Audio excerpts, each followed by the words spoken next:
Today we are using a TS15 from Gypsol, which is also an anhydrite liquid screed. We're using this different specification of screed because we need to lay it much thinner.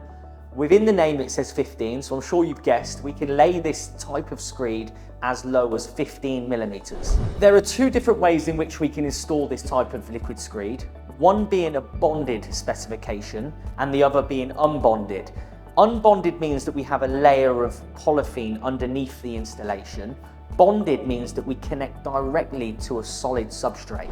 In today's installation, we will be using a bonded specification. So beneath the screed, we have a layer of liquid damp proofing. We've installed this over several days to achieve a perfect install. On top of it, we've installed a 1.5 millimeter aggregate, which will help increase the adhesion of the TS15. The reason this liquid damp proofing solution has been installed onto the substrate beneath the screed that we're going to install is to stop any penetration of water coming from beneath or through the top down.